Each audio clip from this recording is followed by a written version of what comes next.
Bonjour et bienvenue sur Paris 16 TV dans le cadre de votre émission Le Banamboka. Comme vous le savez maintenant, Le Banamboka est une émission dont l'objectif majeur est de faire parler les compétences congolaises d'Europe et de France en particulier sur les différentes problématiques de notre cher beau pays, la République démocratique du Congo. Aujourd'hui, un sujet particulier, un sujet spécial parce que nous allons parler de notre communauté congolaise de France. La communauté congolaise de France est l'une des plus grandes communautés africaines d'Europe. Rien qu'en France, d'après Wikipédia, je précise, rien qu'en France, nous comptons à peu près 62 172 Congolais. Elle fait partie donc de diaspora la plus grande et la plus importante d'Afrique et du monde. Yasmine pour le titre.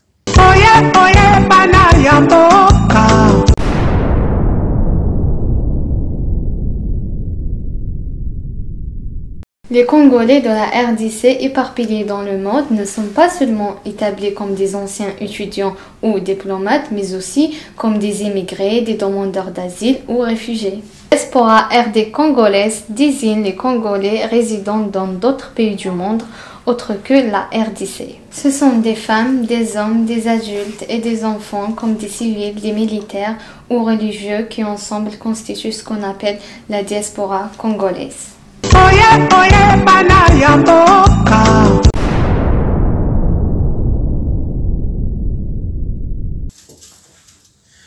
Je rappelle que vous êtes sur Paris 16 TV dans le cadre de votre émission Les Banamboka. C'est un réel plaisir pour nous, c'est un honneur pour nous de recevoir pour vous un cadre d'un grand parti politique de notre cher beau pays, la République démocratique du Congo, qui n'est rien d'autre que Monsieur Alexandre Nyekama Kiedi, qui est le représentant et président fédéral UDPS France. C'est avec lui que nous allons tenter aujourd'hui de répondre à toutes les questions sur les problématiques de notre chère communauté congolaise de France. Monsieur Alexandre, bonjour. Bonjour. Bienvenue sur Paris 16 TV dans le cadre de l'émission Les Banamboka. Comme je disais tout à l'heure, c'est un honneur pour nous de vous recevoir sur ces plateaux. Mais avant juste de commencer, un mot à tous les Banamboka qui vous regardent à travers le monde. Banamboka, Bana Congo, bonjour. Mbote na bino surtout. Et bonjour en même temps. Bona bino surtout. Le lobo yo kam ndamu mukeba otunanga na kopesa bino li ya nondenga na yebeli. Comme je connais un tout petit peu la politique qui est menée, na koyebisa bino onga na yebi. Dans le but où on a l'oloba, il y a une vérité. Non. Mais, et je vais vous dire ici maintenant, je souhaite que vous allez bien. Je que vous allez bien. Na banda kuna bino, ba tata, na misara na bino, ba mama, na ndenga regarder bana na ndenga ba ke classe. Merci mingi. Je suis devant Deredi, en face de Deredi, pour na koko ya no la bino na situation ndenga ya mboka. Mais quand vous na senga bino je souhaite que vous allez bien, surtout, soyez rassurés que nous avons la vérité, mais la profondeur, il y a vérité, mais il y a quand même l'espace d'ouverture pour permettre d'analyser la situation. L'espace d'ouverture pour analyser la situation, il y a une émission. Merci, je rappelle que vous êtes président fédéral UDPS France. Mais monsieur Alexandre, il y a beaucoup de gens qui vont peut-être au Talayo pour la toute première fois. Qui est monsieur Alexandre? Qu'est-ce que vous faites dans la vie? Si en un mot on peut résumer. Qui est monsieur Alexandre? Voilà, monsieur Alexandre, c'est d'abord un Congolais de souche. Ça c'est un Congolais, un jeune Congolais qui est arrivé en Europe dans les années la fin des années 60. Et j'ai fait mes études en Belgique, une partie à l'ILB, une autre partie en France ici. Je suis docteur en sciences économiques de l'université de Paris 10 à Nanterre.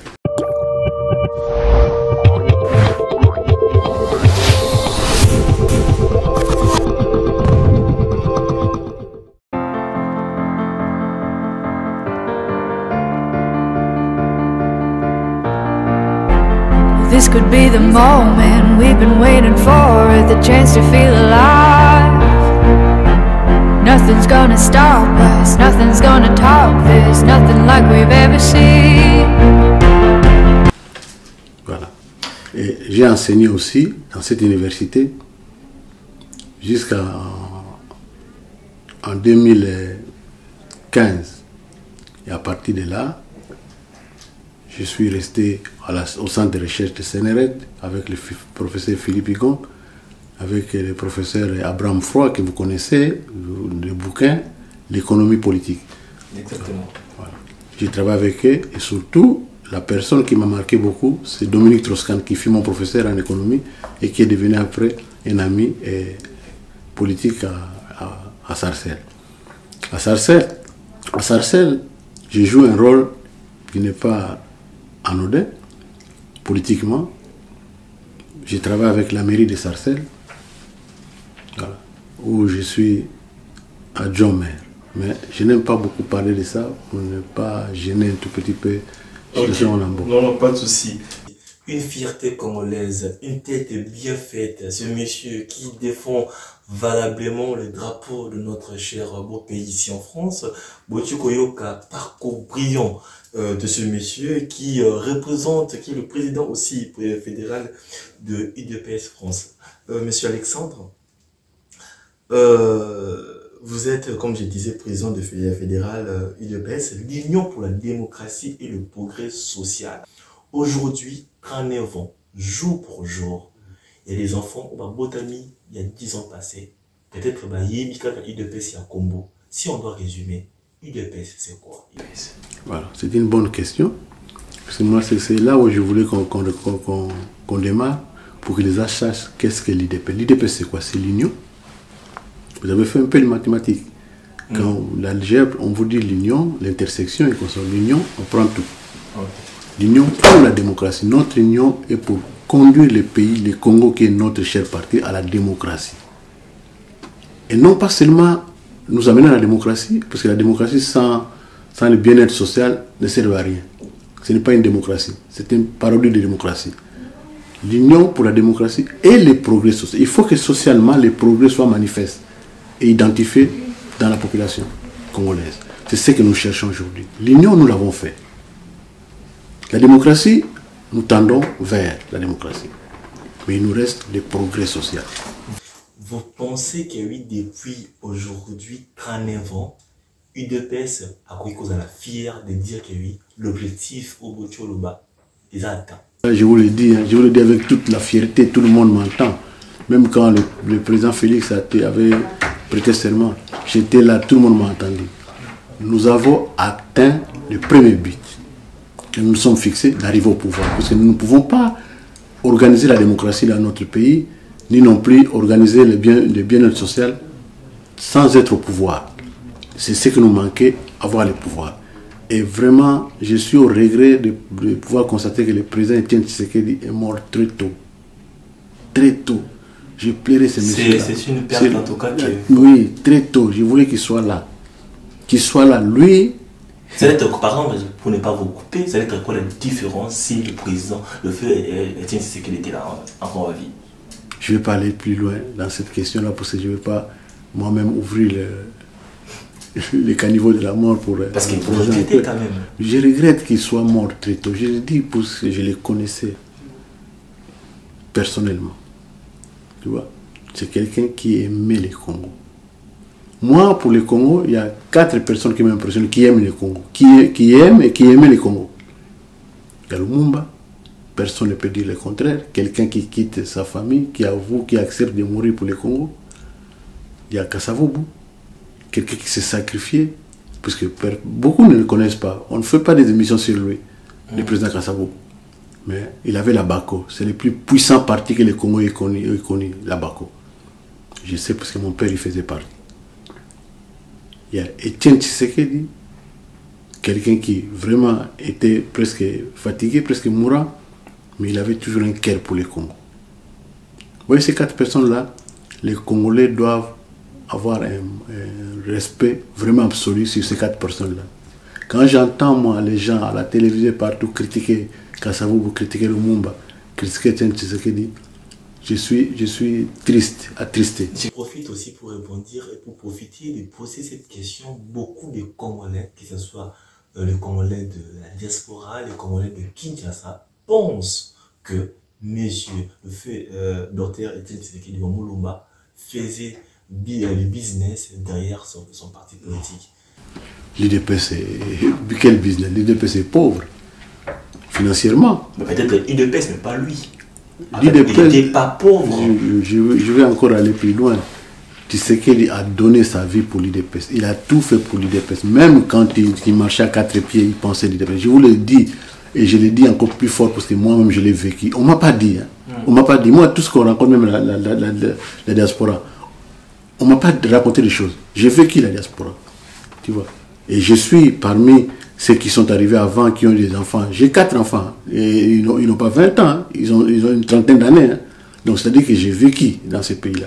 J'ai vu en France les jeunes se battre pour la démocratie au Congo. Pendant 11 ans, jour pour jour, nous étions dehors, qu'il pleuve ou qu'il neige. J'ai vu des femmes, j'ai vu des enfants dans la poussette. Les mamans poussaient la poussette. Et on était là. La police elle-même nous a dit, on ne croyait pas que vous êtes si forte comme ça. Ce monsieur qui a défendu le droit des enfants, le droit des femmes, il s'est battu pour que nous ayons un Congo fort, un Congo avec la possibilité de vivre avec le peu de moyens que vous pouvez gagner chaque fin du mois. Père son âme, ce grand monsieur, Dr Etienne Tshisekedi Mulumba, qui restera en tout cas à jamais dans nos cœurs et qui restera un grand homme qui a fait du Congo et de la démocratie congolaise son objectif principal. UDPS, qu'en avant, à un moment, UDPS s'est planté en France. L'idée c'était quoi? De faire multiplier UDPS dans tout le monde. C'est quoi l'objectif de mettre UDPS France, de créer en tout cas UDPS France? Vous savez, on n'arrive pas au pouvoir par claquement de mains, mais par illusion. Voilà. On se prépare pour arriver au pouvoir. Vous avez vu, le président Félix Tshisekedi est arrivé. Mais quand on lui dit, bon, on t'offre, on te donne cette importance-là de conduire l'Union africaine pendant 2 ans, vous pensez que c'était un hasard? Non, il connaissait bien plus que tous ces mondes-là qui sont là, c'est la politique africaine. Donc c'est-à-dire que pendant que nous combattons ici avec la diaspora de l'UDPS, lui, il représentait l'UDPS à l'extérieur, il allait dans chacun de ces pays-là, il connaissait ces pays-là. Et ce président-là les connaissait déjà. L'un des dictateurs les plus féroces en politique. Il fallait les déstabiliser. Mais on ne pouvait pas les déstabiliser seulement à Kinshasa. Il fallait les déstabiliser aussi à l'extérieur, là où il avait ses appuis. Puisque Mobutu, c'était, tout le monde dit, c'était un Congolais, mais qui avait les yeux ailleurs. Ce qui l'intéressait, ce n'était pas le Congo. C'est les richesses du Congo qui l'intéressaient. Et on les voit, même aujourd'hui, puisque vous me direz peut-être que je me trompe. Non, je ne me trompe pas. Même aujourd'hui, ceux qui conduisent Kabila, ce sont tous qui étaient avec Mobutu. Tous qui ont travaillé avec lui. Ils conduiront Kabila aussi au Maroc. Mobutu est au Maroc. Hein. Donc la motivation principale, c'était pour arriver au pouvoir. En France, pour neutraliser Mobutu de l'extérieur. Pour arriver au pouvoir, il faut avoir des appuis à l'extérieur aussi. Tu vois. Pour aujourd'hui, les petits Kabila qui est tombé là, il a joué son avant-tout. Il voulait contrôler tout. Mais quand on avait dit non ici, et quand on manifestait ici, vous êtes témoins, vous êtes des enfants de la diaspora. Vous avez vu vous-même, quand on manifestait ici, il ne pouvait pas. Quand il venait, il s'est mis lui-même des barrages de ne pas aller dans un pays étranger puisque la diaspora l'attend là-bas. Et quand il fallait arrêter la musique, il fallait un peu baisser le ton vis-à-vis de ces concerts-là qui ne permettaient pas aux Congolais de pouvoir réfléchir sur leur situation. Voilà. Est-ce qu'un pays au monde peut le faire comme ça? Donc vous regrettez, vous ne partagez pas? Non, je ne regrette pas. Moi, je suis d'accord de ce que nous avons fait. L'UDPS ne pouvait pas arriver au pouvoir sans avoir les appuis à l'extérieur. Nous sommes plantés à l'extérieur. Voilà. Mobutu lui-même est arrivé au pouvoir avec les appuis à l'extérieur, avec la Belgique, les États-Unis, Le petit Kabila est arrivé au pouvoir avec les appuis extérieurs, avec tout ce qui s'est passé, que vous connaissez, le Parlement belge, avec les accords sur les minéraux et tout. Mais est-ce que l'Africain, pour continuer à toujours, s'il faut prendre le pouvoir, de compter sur l'extérieur? Est-ce que c'est une bonne manière de faire les choses? L'Africain ne peut pas continuer. Il faut d'abord commencer à savoir qu'est-ce qu'un homme africain. Qu'est-ce qu'un homme africain? Qu'est-ce qu'un Congolais? Mais pour répondre à cette question, qui est une très bonne question que vous posez aujourd'hui, ça fait presque aujourd'hui 60 ans que les États africains, que l'Afrique d'une manière générale, s'il faut prendre un pouvoir, il faut aller compter sur l'extérieur. Mais personne ne peut prendre, même à l'époque grecque, même à l'époque romaine, tu ne peux pas prendre le pouvoir à l'intérieur. Le pouvoir, on le prend de l'extérieur. Et regardez, les Néron, les grands Grecs sont partis comme ça. Voilà. Ils sont partis comme ça. Pourquoi? Parce qu'on fomentait le complot à l'extérieur, on vient l'implanter dans le pays. Et le pouvoir part. Mais 36 ans plus tard, jour pour jour, l'UDPS, il s'est battu. Et enfin, l'UDPS arrive au pouvoir avec les élections de 2018, gagnées par M.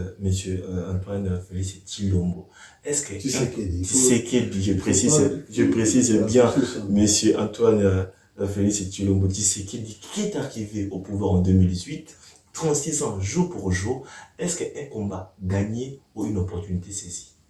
C'est un combat gagné, puisque, croyez-moi, on se voit aujourd'hui, on a parlé un peu aujourd'hui, mais si vous m'avez interrogé à l'époque, j'allais vous le dire, hein, j'étais sûr qu'on gagnerait.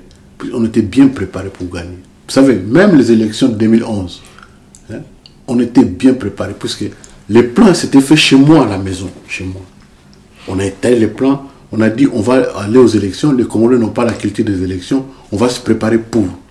L'UDPS que vous voyez là, c'est peut-être un parti, peut-être ça vous dit rien, mais je crois que c'est l'un des partis les mieux organisés au monde, je dis bien. C'est pas seulement au Congo, au monde. C'est une fierté. Puisque nous, on savait où taper pour avoir beaucoup de voix et où céder, puisque là, on pense qu'il y aurait du temps difficile pour pouvoir convaincre les gens. Vous savez, je vais aller plus loin. Quand on a fait les élections de 2018, là, Kabila a mis en place le double de ce que la Mouka a mis en place. La Mouka avait 12 millions de dollars. Et 120 millions, peut-être 12 millions, 120 millions de dollars. L'argent vient des entreprises de minières là qui continuent à nous bouffer et qui continue à nous appauvrir. Kabila avait mis le double, 240 millions, pour soutenir Chadar. L'UDPS n'avait que 700 000 dollars. Tu vois l'écart. On ne gagne pas les élections tout en étant pauvre. On gagne les élections avec l'argent. Élections gagnées, contestées par M. Fayoulou et l'Église catholique.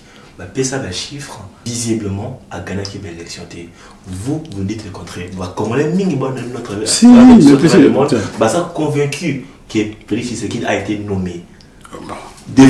Expliquez-nous de comment. Je vous explique maintenant. Venons sur la table de négociation des élections. Aujourd'hui, là, Kabila est presque partant. Il a fini. Tous ceux qui ont entouré Kabila, les Alexis Tamamamba et consorts, sont tombés. L'FCC est parti moribond. Si Tshisekedi était nommé, il serait rentré dans ce méandre là, lui aussi allait partir. Il y aurait un changement. Tu penses que Kabila voyant son parti... Les autres personnes parlent de trahison. À trahison qui peut-être Moutouacha qui n'a pouvoir. Mais non, le pouvoir va pas tirer à Moutouté. Va gagner un pouvoir. Tu sais, c'est difficile, hein, que j'ai placé quelqu'un. Si Kabila a placé Tshisekedi, qui sort, contre Basalagi, qu'est-ce qu'ils ont signé comme cause? Tout le monde nous dit il y avait deal. Mais c'est pour. Allez, au moment où maintenant, où Kabila, il n'a plus rien à perdre, hein, pourquoi il ne montre pas ces accords-là par écrit, puisque les accords-là resteront toujours par écrit, les accords politiques ainsi. Pourquoi ils ne les montrent pas? puisqu'il n'y en a pas. Il n'y a pas eu accord. Nous avons gagné, puisqu'au Congo, à part l'IMPR, qui peut dire que c'est un parti national, il y a l'IDPS. La Mouka, je connais bien Martin Fayoulou, c'est mon ami. Quand je dis un ami, c'est vraiment un ami, on était ensemble. Quand il venait à Paris, avant de Paris, on était obligé de se voir. Même quand il était avec SID et son parti. SID, est-ce que toi tu connaissais SID avant les élections? Même pendant les élections? Personnellement non. Alors tu peux voter quelqu'un que tu ne connais pas? Mais IDPS, Parti social, les élections gagnées, méritées, félicitations à son excellence, M. Antoine Félix Tshisekedi Tshilombo. Tshisekedi, est-ce que 2 ans plus tard, IDPS a dû répondre à l'objectif d'un parti social? C'est ça la difficulté que nous avons.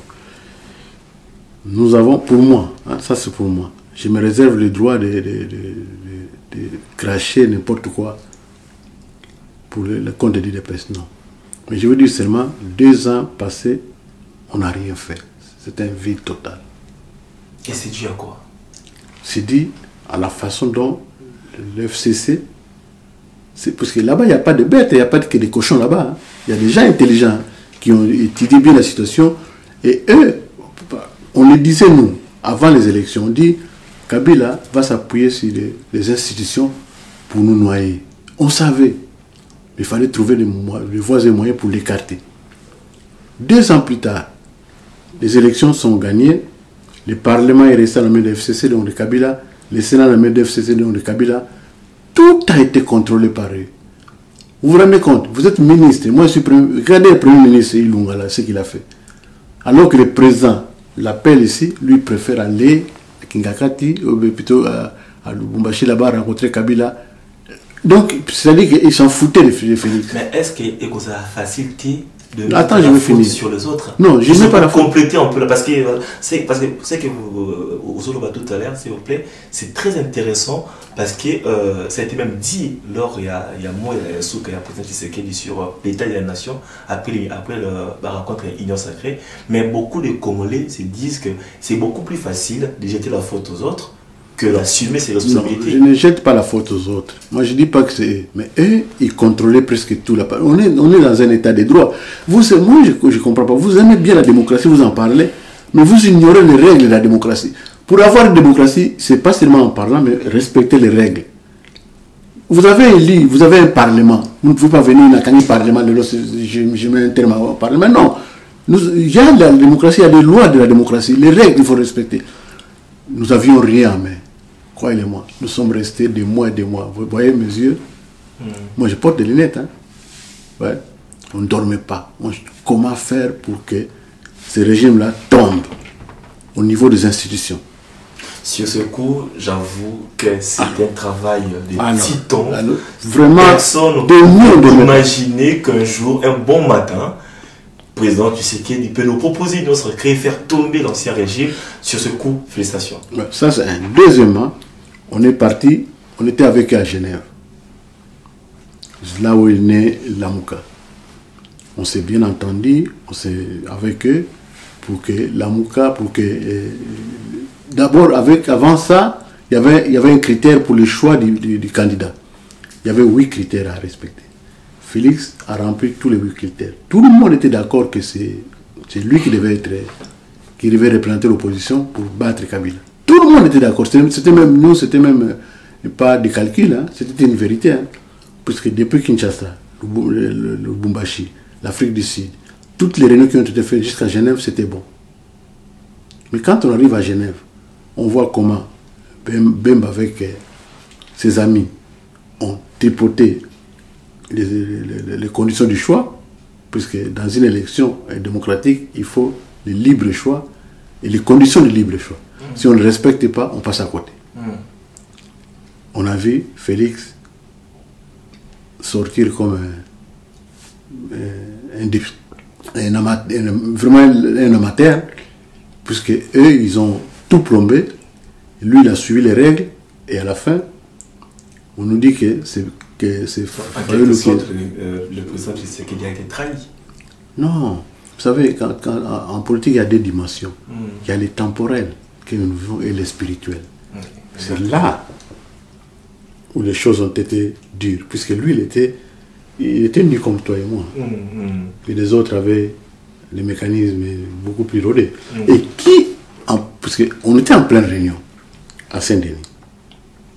J'ai demandé à mes équipes, j'ai dit, montrez-moi un peu les résultats, parce que c'était à 15h à 16h plutôt qu'on devait proclamer les résultats. Quand j'ai vu Félix sortir pour dire oui, le choix est clair, c'est Fayoulou, j'ai dit non. Donc même Bino vous a étonné. Non, tout ça qui m'a étonné, parce que j'étais le premier, même pas 2 minutes à dire au monde, hein, parce que j'ai ma caméra, à dire au monde que nous n'obéirons pas, nous ne respecterons pas ces choix-là, puisque nous, à l'IDPS, nous avons déjà choisi, puisqu'à l'IDPS, il y a des lois, il y a des règles. Voilà. La loi à l'IDPS, lorsqu'on est choisi comme président de l'IDPS, tu es en même temps candidat à la présidence pour le compte de l'IDPS lors des élections. Comme nous avons signé avec notre petit mini-congrès, ça ne changerait pas, parce que le congrès de l'IDPS, c'est pourquoi je vous dis l'IDPS, ce n'est pas comme tout le parti. Comme on a dit, on obéit à ça, à ces règles-là, on dit à Félix, sort ta signature de cette situation. L'objectif, c'était de faire partir M. Kabila. L'objectif, c'était de proposer un candidat unique dans l'opposition. Ça allait changer quoi si le choix était resté sur M. Fayoulou? Ça allait beaucoup changer. Puisque l'IDPS, là, vous ne respectez même plus la règle de paternité. L'IDPS a lutté pendant 39 ans, que vous dites. Fayoulou, à peine 2 ans. Pourquoi donner à Fayoulou? Ce sont des gens qui... Regardez même ceux qui proposent maintenant. Ce sont des Congolais. Mais je vous dis, des Congolais qui ont besoin de remplir leurs poches. Et ils regardent la poche. Si c'était ça, vous me trouverez déjà au ministère déjà. Je serais déjà là au ministère. C'est pas ça. Moi, c'est que je veux que vous, les Congolais, surtout la jeunesse congolaise, vous vivez mieux. Bien. Je suis parti, j'ai vu un pays où les gens... J'ai marché, hein. Les gens ne sourient pas. Et puis j'ai appelé les amis qui étaient avec nous. Mais pourquoi dans ces pays-là, les gens ne sourient pas? Qu'est-ce qui se passe? Il dit, Talabangobi. C'est très intéressant. Pourquoi les gens ne sourient pas? Non, répondez-moi, il ne faut pas échapper à ça. Pourquoi les gens ne sourient pas? C'est parce que, vous savez, la misère est criante. Le Congo, c'est un pays immensément riche, un pays de la démesure, immensément riche. Mais les Congolais sont trop pauvres. C'est un sujet, c'est qui est sûr. Et je suis parti jusqu'à demander à un pasteur. Je ne dirai pas le nom de ce pasteur-là. Okay. Parce que tout le monde le considère comme un grand gourou, un grand monsieur. C'était pour comprendre un peu la réalité. Non. Pourquoi les choses sont passées mal? Oui, puisqu'il voulait nous recevoir, il voulait me recevoir. Je n'ai pas dit non. J'arrive, on commence à parler. Je lui ai posé la question. Je lui ai dit, mais vous ne voyez pas, vous êtes un homme de Dieu, comme vous dites. Regarde, laissons un peu le temporel, prenons le spirituel.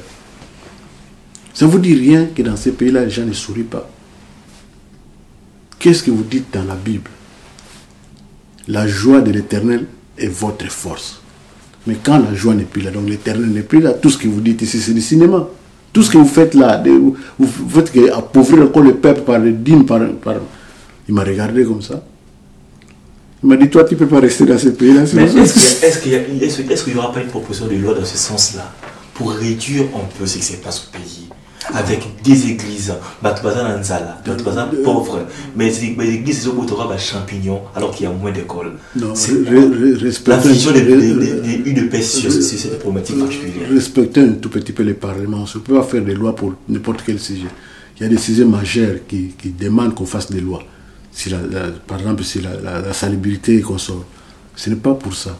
Ça, les Congolais doivent savoir eux-mêmes. Tout Congolais a la capacité de savoir. Hein, ce qui se passe quand il est trompé, quand il est violé, quand il est... Mais malheureusement, ce Parlement, même tout le monde ne peut pas se réveiller bon matin pour devenir pasteur et créer une église. Je suis désolé, mais c'est quelque chose. En mettant, Congolais, lambda, on ne peut pas décider sur le pays. C'est que le Parlement, les responsables, les autorités qui peuvent prendre la décision là-dessus. C'est quoi la vision de l'UDPS sur cette problématique? Oui, justement, c'est ce que j'ai dit. Vous êtes Congolais, mais vous ne connaissez pas les Congolais. Le Congolais n'est pas malien n'est pas sénégalais. C'est un peuple à part. Quand on va rentrer dans la diaspora, je vous explique, c'est un peuple à part. On va parler de la diaspora. Parce que quand on commencera à dire que oui, tout quand tu ne tiendras pas demain. Voilà. Moi, j'ai vu des gens, mais quand Kabila passe, il dit oui, mais là. La même personne, il est contradictoire par rapport à ce qu'il pense. Il dit les choses, il dit A, de l'autre côté, il te parle d'X. Ouais, je sais que beaucoup de gens pensent qu'il y a un peuple émotif et parfois aussi on a du mal de faire le choix, de décider. Mais si on reste sur le comment on va pas s'en sortir, parce qu'il y a tellement de choses à parler sur ce grand pays, sur ce peuple, mais on va tout rapidement aller parler de la diaspora. C'est ça aussi le cœur de notre sujet. On disait tout à l'heure que c'est la plus grande. C'est l'une, en tout cas, des plus grandes communautés africaines d'Europe. Non, maintenant, ce n'est plus l'une, c'est la seule. 7 millions d'habitants, c'est quand même beaucoup. Si vous le dites, en tout cas, Congo, Aza, diaspora, il y a parmi la grande diaspora africaine à niveau France. Mais dans le Congo, le problème, au niveau diaspora, il y a tellement de problématiques. Ils vont se dire, ah, tant mieux, on a besoin, on est en face d'un grand cadre, d'un grand parti politique où enfin, il peut nous soulager. Pour commencer d'une manière générale, c'est quoi la vision réelle des UDPS sur la diaspora congolaise d'une manière générale et en France d'une manière particulière? C'est simple. Le Congo, depuis les années 60, a dispersé, a envoyé ses fils et ses filles pour venir enquérir 3 choses. Le savoir, l'argent ou les diplômes en termes de formation. Il attend en retour que ces enfants-là reviennent aussi avec un pacte qui permettrait aux Congolais, pas de Kinshasa, mais du Congo dans tout entièrement, de vivre heureux. L'IDPS pense que les Congolais de la diaspora a acquis une expertise beaucoup plus avancée. Et qu'aujourd'hui, si on les inclut dans l'activité, comme a fait le Maroc, je vais vous donner l'exemple du Maroc, je crois que le Congo peut s'en sortir. Puisque ceux qui sauveront le Congo de demain, ce n'est pas vous et moi, vous êtes trop vieux. Il n'y en a pas. Vous savez, ce ne sont même pas tes enfants, ce sont des enfants de tes enfants. Puisqu'ils auront acquis une certaine capacité de pouvoir dire non, dès qu'il faut dire non, parce que nous avons remarqué que les gens chez nous ne disent pas non quand il s'agit d'un blanc. Quand il s'agit d'un noir, ils disent ils foutent. Alors, l'IDPS veut que ces Congolais-là, tous ceux qui ont une expertise à prouver au Congo, à faire valoir au Congo, tous ceux qui ont des capacités de pouvoir développer quelque chose au Congo, peuvent venir librement faire ce travail-là. Un guichet unique sera réservé comme on a fait avec le problème de nationalité. Il y a un guichet unique quand vous arrivez, vous passez, personne ne vous dérange, et vous remplissez les conditions du paiement de visa parce que vous êtes encore étranger. Et après, bon, on verra, il y a toute une loi qui doit, toute une loi qui doit sortir bientôt sur la nationalité. Ça vous fera peut-être ça fait partie des choses, des questions qu'on a en tout cas reçues par les Congolais. C'est une très bonne vision, félicitations. Mais beaucoup de gens qui nous regardent peuvent se dire, avec UDPS, le message à nos promesses. Concrètement sur le terrain. Sur le terrain. Bon, voilà. Je vous dis, moi je suis parti au mois de janvier de l'année passée. J'avais avec moi toute une délégation de 20 Européens, des Italiens, des Français, des Suisses et consorts. Ils voulaient investir au pays. Il fallait que je rencontre M. J.C. Kabongo, qui est responsable, qui est conseiller président du président de la République, responsable de ce secteur d'investissement. Je suis parti avec les Blancs. Je pars d'abord au siège de l'IDPS, puisque ça c'est ma maison. Je les présente à mon secrétaire général et à mon président Aïe, Jean-Marc Kabounda Kaboun. On installe des tables, on parle, on met des propositions en place. Quand on est monté maintenant chez JC, la seule préoccupation qui était la première pour nous tous d'ailleurs, pour ceux de la diaspora, donc pour nous et l'équipe de l'IDPS, c'est que tout projet qui peut être mis en place au Congo, s'il y a un Congolais, un jeune Congolais, on a la possibilité d'avoir la matière, on l'associe directement avec l'investisseur étranger, en fait, qui travaillent ensemble. Mais tout projet qui vient de tout Congolais, de tout bord, est pris en priorité. Les Congolais lambda, il y a des Congolais à Marseille, il y a des Congolais à Paris. Oui. Bah, ça, tout ça, on a cadres, tout ça, on a des ingénieurs, on a des docteurs. Il y a tellement de projets. Au Congolais, qui ont les doigts fiers de dire enfin, on a une réponse exacte sur ce sujet. Mais comment demain, si un Congolais qui est intéressé dit ok, je suis Congolais, je suis ingénieur, je vais investir et apporter un plus dans Bokananga, comment il va faire ces Congolais-là? Qui sait, je ne peux pas lancer un cri d'alarme pour dire venez à moi, non. Mais moi, je peux l'aider. Ça, c'est un. Segundo, tout Congolais n'a pas besoin de quelqu'un pour l'aider. Non, il est dans son pays, il est dans ses droits. Il n'a qu'à aller. Il y a un guichet unique, je dis bien un guichet unique, où il va se présenter. C'est dirigé par Jean-Claude Kabongo. Il se présente. Et c'est au 20e étage de l'hôtel du Fleuve.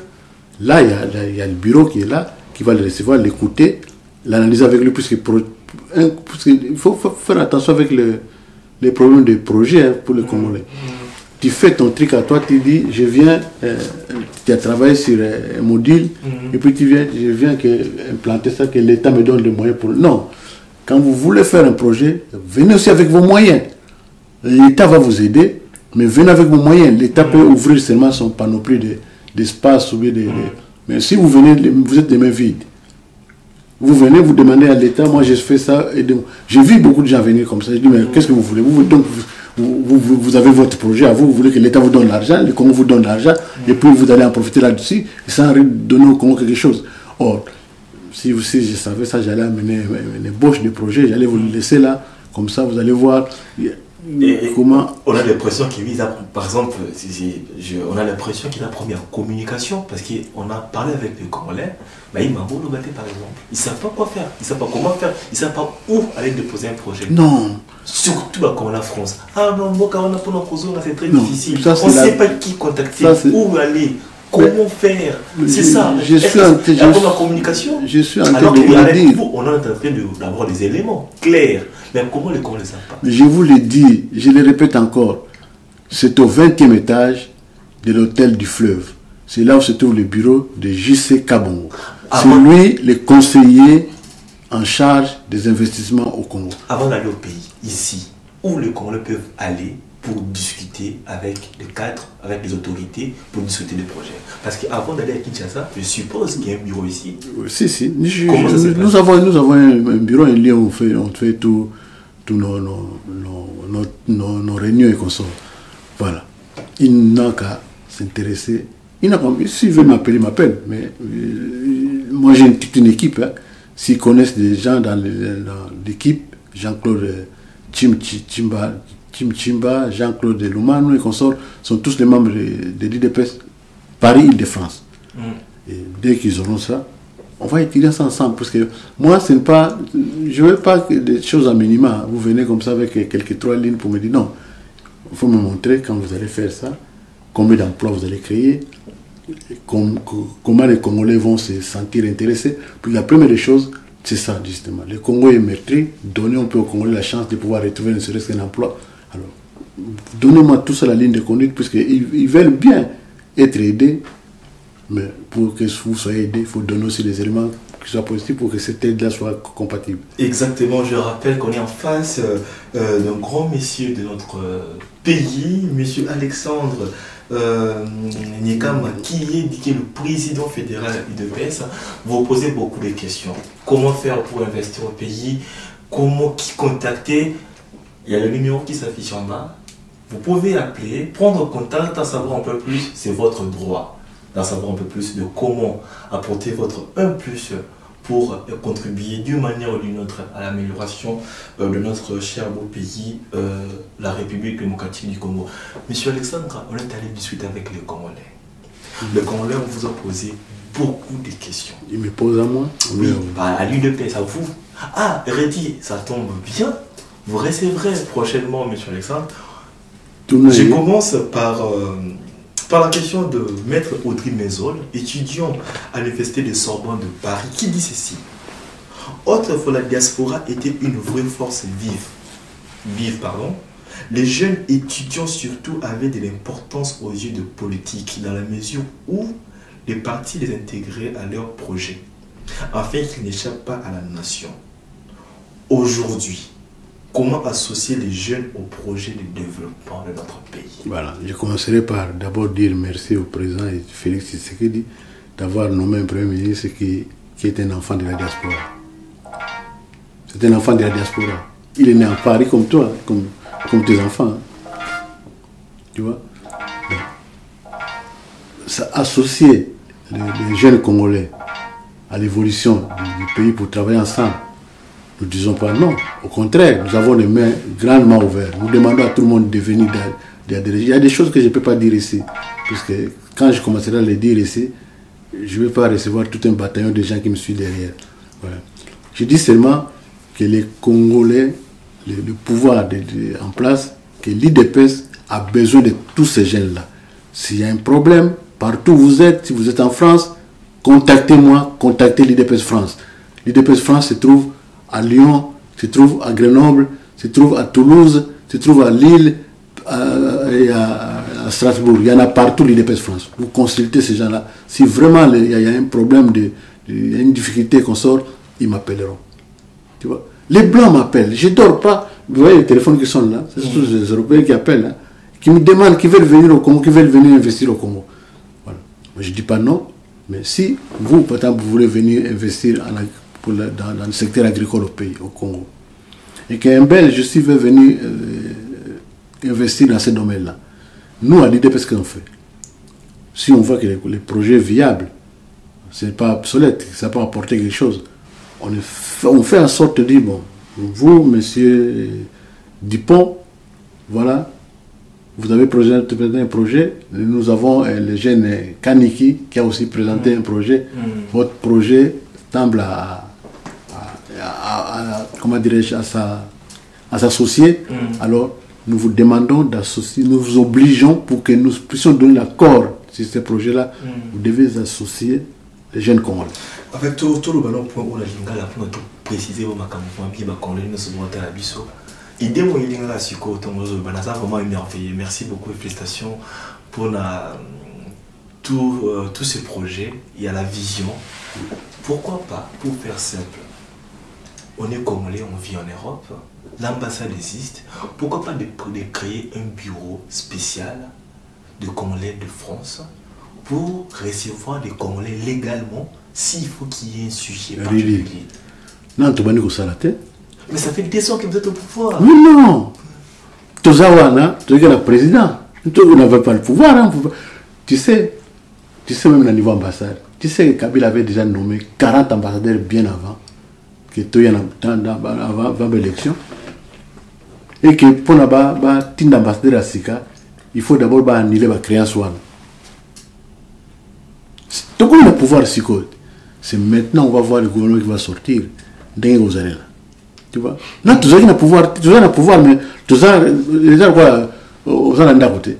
Mais pour les autres côtés. En tout cas, tout ça, vous espérez bien. Parce que moi, j'ai dit, hein, non, ça ce sont des idées qui me viennent en tête. La France est trop grande. L'ambassade, c'est l'appareil ne suffit pas. On ne demandera pas à quelqu'un qui est à Lyon, où tu peux mener à Marseille, pour avoir un visa ou un passeport. Tu vois où je vais en venir? Tous là, je ne veux pas, mais comme je dis, je préfère me taire, tous là, tant et au con. Tous là, ma vision Zali, des ans où il y a transition. C'est difficile de 2 ans. 2 ans, même pas transition. 2 ans où les gens voulaient nous couler. Ils ont mis en place Arsenal au Stranaté. Mais ils ont oublié une chose. Ils avaient oublié une chose. La justice. Nous n'avons rien fait. Les gens n'ont pas promis avec nous, ils ont promis avec la loi. C'est tout. En tout cas, 2 ans, c'est là qu'il des ans un peu chaotiques parce qu'il y avait des conflits, il y avait tellement de problèmes que peut-être que le gouvernement, ils ont qui vont s'exprimer. C'est la première fois au monde où on voit un gouvernement, un premier ministre, un ministre de la Justice qui ne respecte pas le président de la République, qui fait des choses derrière son dos, qui les poignardent au dos. Et tout ça, tu vois, c'est la première fois, et ça a mis le monde, et ça a mis le Congo. Juste après les consultations, M. Tshisekedi, M. Antoine, pardon, le président Félix Tshisekedi, Antoine Tshilombo a tenu un discours de 13 minutes, si je ne me trompe pas, avec beaucoup de promesses, surtout pour la diaspora. Parmi les promesses, dans la loi Oyo, ça c'est le président qui dit, la loi sur la nationalité, afin de permettre aux nombreux concitoyens de la diaspora de conserver selon les cas la nationalité congolaise d'origine. Aujourd'hui, quelles sont les stratégies mises en place? Mais il y a un moratoire là-dessus. Il y a un moratoire là-dessus. De 3 ans. Tu vois, je ne sais pas. Un moratoire, donc il y a un temps. 3 ans, on va travailler dessus pour essayer de mettre en place cette logique-là. De travailler comment? C'est ça le problème. Comment ça va se faire? Comment les va bloquer? En France, on a la double nationalité, mais avec la qui a dû faire à rejeter Congo. Je te dis, il y a un télémie à Bouya. Là, ça peut la banane. Oui, bon, tous on est la diaspora. La diaspora congolaise de France, je prends que de France, c'est une bonne diaspora, une forte diaspora, mais une diaspora mal guidée. Au moins, moi j'ai eu l'occasion de voir un peu le pays du ouest africain là. J'étais au Sénégal, j'étais au Mali quand je faisais ma thèse, c'est à Sikasso et consorts, j'étais au Niger, j'ai vu là-bas aussi des diasporas, mais des diasporas africaines, mais pas comme nous. Bissot, des diasporas congolaises qui envoient des milliards au pays, on crie oh là. Mais l'argent que nous envoyons seulement à notre maman, papa, cousin, cousine, enterrer les morts, fêter le mariage, l'anniversaire, la nuit, ouais. Ça c'est bon totinda, l'argent qu'on envoie.